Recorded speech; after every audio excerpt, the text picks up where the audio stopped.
বহু মানুষ আমার দিকে তাকিয়েছিল যে ওই লোকটা যেন নতি স্বীকার না করে, সে যেন মাথাটা নত না করে। আমি তীব্রভাবে ওই সময়টায় এটাকে একটা চাপ অনুভব করেছি। অন্য কোনো কিছুকে এতটা চাপ আমি অনুভব করিনি।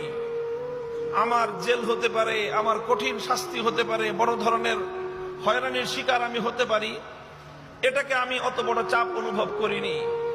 আমি যেটাকে চাপ অনুভব করেছি সবচেয়ে বেশি, সেটা হলো এই যে হাজার হাজার ইমানদার, মুখলেস, নিভৃতচারী আল্লাহওয়ালা নারী, পুরুষ, বুজুর্গ, তারা সবাই তাকায় আছে আমার দিকে।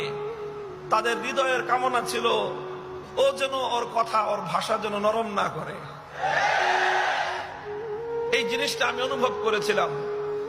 তখন আমি একটা শপথ করেছিলাম, জীবন যেতে পারে, হকের কথা বলেছি।